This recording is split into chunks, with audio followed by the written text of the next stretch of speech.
Hi నమస్తే, welcome to my media. నేను మీ కేవీఆర్. ఆంధ్రప్రదేశ్లో కూటమి రాజకీయం, దాని యూటర్న్ పాలసీలు ఇవన్నీ చూసి జనానికి చిరెత్తుకొస్తా ఉందన్నమాట.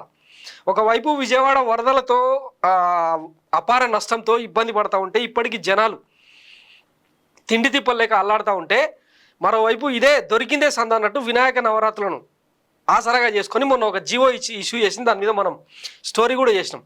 చంద్రబాబు గారి సంపద సృష్టిలో భాగంగా హోంమంత్రి వంగలపూడి అనిత మేడం ఒక జీవో పాస్ చేసిందనమాట.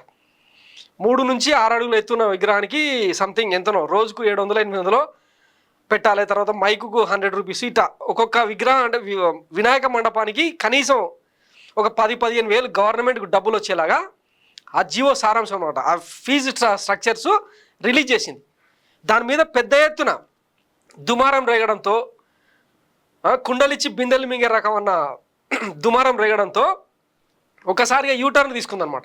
హోంమంత్రి వంగలపూడి అనిత మేడం గతంలో తాను అంటే క్రిస్టియానిటీని ఫాలో అవుతున్నా, ఎప్పుడైనా సరే ఇంట్లో ఉన్నా బయట ఉన్నా నా కార్లో కానీ బ్యాగ్లో కానీ బైబిల్ ఉంటుందని చెప్పి ఒక వాయిస్ని తీసుకొని వచ్చి ఒక క్రిస్టియన్ చేతుల్లో ఆంధ్రప్రదేశ్ హిందువుల మనోభావాలు చేతిలో పెడితే ఇట్టే ఉంటుందని చెప్పి ఇక ఒక రేంజ్లో అరుచుకోవడంతో సోషల్ మీడియా ఈ కూటమి ప్రభుత్వం దిగొచ్చిందనమాట.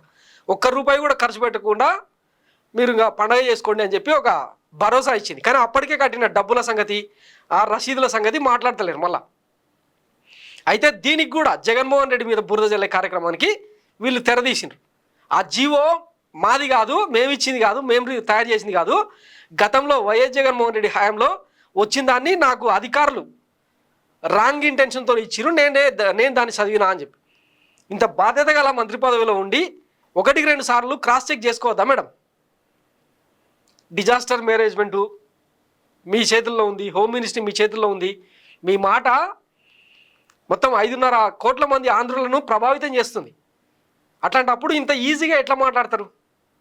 తప్పు కదా. ఒకసారి ఆమె అంటే రివర్స్ యూటర్న్ ఎట్లా తీసుకుందో ఒకసారి మీకు వినిపిస్తుంది చూడండి. ఇది జీవో 2022లో అంటే వైఎస్ఆర్ సిపి గవర్నమెంట్ లో ఉండేటప్పుడు ఈ జీవో ఇష్యూ చేశారు. అయితే విషయం ఏమైందంటే కరెక్ట్ గా 15 days బ్యాక్ 20 days బ్యాక్ మాకు అన్ని కలిపి ఒకే పోర్టల్ లో అంటే సింగిల్ విండో విధానం తీసుకొచ్చి, ఆ సింగిల్ విండో విధానంలోని ఇప్పుడు మన electrical department permission, R and B permission, panchayat municipality permission, police permission, electricity permission, ఈ 5 పర్మిషన్స్ డెఫినెట్ గా మనకి వినాయక మండపం పెట్టాలంటే ఉండాలి. ఇంతకు ముందు ఏం చేసేవారంటే ఒక్కొక్కరు ఒక్కొక్క దగ్గరికి వెళ్ళి పర్మిషన్ తీసుకునేవారు. మేము అలా కాకుండా ఒక జాయింట్ ఇన్స్పెక్షన్ పెట్టి ఒక జాయింట్ సింగిల్ విండో విధానం పెట్టాం.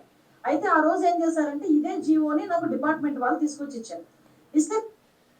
ఇదే జీవోని డిపార్ట్మెంట్ వాళ్ళు తీసుకొని వచ్చారంట. సరే, వాళ్ళకు మతి ఉండో లేకనో మీ చేతుల్లో పెట్టారు. కనీసం మీరైనా ఆ డేట్ చూసుకొని చదవద్దా? అంటే ఇది బూమ్రాంగ్ అయ్యేసరికి మనకు సోయికి వచ్చింది అనమాట. లేకపోతే ఇంకా దాని అట్ట వదిలేసి ఇప్పటికే జనాల నుంచి డబ్బులు పిండేసే కార్యక్రమానికి అయితే విజయవంతంగా గేట్లు ఎత్తినట్టే కదా. ఈ విషయం ఒప్పుకోరు. ఎందుకంటే జగన్మోహన్ రెడ్డి మీద ఈజీగా బురద జల్లే కార్యక్రమానికి ప్రతిసారి తెరదీస్తూ ఉన్నారు. ఈ 3 నెలల్లో చాలా జరిగినాయట. ఆఖరికి ఆ బుడమేరు మునక రీటైనింగ్ వాల్ కట్టి కొన్ని లక్షల మందిని కాపాడింది పోయి బుడమేరు గేట్లు ఎత్తకపోవడం కూడా వైఎస్ జగన్మోహన్ రెడ్డి కుట్రరే అని చెప్పే కాడికి వచ్చిందనమాట. నేను యాస్టేజ్ ఈ జీవోలో ఏదైతే ఉందో మేము దాన్ని చెప్పడం జరిగింది. అయితే ఈ విషయం తెలుసుకున్న వెంటనే గౌరవ సీఎం గారికి విజ్ఞప్తులు వచ్చినాయి. గౌరవ సీఎం గారు కూడా దీని విషయం మీద మమ్మల్ని అడిగిన వెంటనే సార్ ఇలా జరిగింది, ఇలా జీవో ఉంది అంటే ఇమ్మీడియట్ గా ఆపండి, ఎవరు కూడా రూపాయి కూడా కలెక్ట్ చేయొద్దు. ఎస్పెషల్లీ ప్రతి సౌండ్ సిస్టమ్ కి మనకి ఏదైనా మనం సౌండ్ సిస్టమ్ పెట్టామంటే దానికి పర్టికులర్ గా మైక్ కి పర్మిషన్ తీసుకోవడానికి ₹100 తీసుకుంటారు డిపార్ట్మెంట్ వాళ్ళు కూడా. అది కూడా తీసుకోవద్దు వినాయక చవితులకి అని చెప్పి చాలా క్లియర్ గా 10 రోజుల క్రితమే ఈ విషయం చెప్పడం జరిగింది. ఎవ్వరూ దగ్గర ఎక్కడ కూడా ఎటువంటి ఫీజెస్ కూడా కలెక్ట్ చేయట్లేదు, ఎటువంటి చలనాలు కూడా కలెక్ట్ చేయట్లేదు. ఏదైతే వినాయక చవితి అదే విధంగా దుర్గా నవరాత్రి ఉత్సవాలు మన రాష్ట్రంలోనే కాదు మన దేశంలో చాలా ప్రెస్టీజియస్ గా చాలా భక్తి శ్రద్ధలతో చేసే భక్తులు ఎవరైతే ఉన్నారో వాళ్ళెవరు కూడా ఇబ్బంది పడకూడదనే 10 రోజుల క్రితమే గౌరవ సీఎం గారు అందరికీ కూడా ఇన్స్ట్రక్షన్స్ ఇవ్వడం జరిగింది. ఈ రోజుకి కూడా కనీసం మైక్ పర్మిషన్ కి కూడా మేము ఎవరు కూడా డబ్బులు తీసుకోవట్లేదు. ఇది క్లియర్. దీనికి తీసుకోవట్లేదని మీరు చెప్తున్నారు కానీ ఆల్రెడీ వసూలు చేసిన రసీదులు బయట పెడుతున్నారు మేడం. సోషల్ మీడియాలో చూడండి ఒకసారి. అంటే మీకు తెలియదని కాదు, తెలిసినా కూడా ఇట్టనే మాట్లాడతారు మీరు. ఎందుకంటే ఆంధ్రప్రదేశ్ ప్రజలు పిచ్చోళ్ళు కదా. 6 గ్యారెంటీలు అన్నారు, సూపర్ 6 అన్నారు, షణ్ముఖ వ్యూహం అన్నారు, అన్నీ ఎత్తిపోయినాయి. ఇప్పుడు ఖరీఫ్ సీజన్ కూడా దగ్గర పడుతుంది. ఇంకొక వారం 10 రోజులు, మోస్ట్లీ 15 రోజులు, 2 వారాల్లో ఖరీఫ్ సీజన్ ముగుస్తుంది, రైతు భరోసా ఏది? దీని గురించి మనం మాట్లాడం. ఎవరైనా క్వశ్చన్ చేస్తేనేమో వాళ్ళ మీద కేసులు, ఫేక్ ప్రాపగాండా చేస్తున్నారని చెప్పి జైలుకు దోలనాలు, బెదిరింపులు, ఆందోళనలు ఇవి. దీనంతా మనం సంపద సృష్టిలో భాగం అని చెప్పి అనుకోవడం తప్పిస్తే ఇంక ఇప్పుడు మనం చేయగలిగింది ఏం లేదనమాట. సో ఇది కూటమి సర్కారు యూటర్న్లు, వంగలపూడి అనిత మేడం తీసుకున్న వ్యాఖ్యల వెనుకల ఆంతర్యం. హిందువుల మనోభావాలు దెబ్బతింటే ముఖ్యంగా కూటమిలో ఉన్న బీజేపీ చాలా డ్యామేజ్ అవుతుంది. 2029 నాటికి వాళ్ళు ఏదో ట్రాక్ వేసుకునే ప్రయత్నం చేస్తున్నారు కాబట్టి వాళ్ళతో పేచీ వస్తుంది కదా. ఇక్కడ రాష్ట్ర ప్రజల మనోగతమో హిందువుల మనోభావాలు కాదు. బీజేపీ రేపు వాయిస్ రేజ్ చేస్తే ఇక స్వపక్షంలో విపక్షం తయారైంది అనుకోండి, ఇక చాలా కష్టమవుతుంది అనమాట.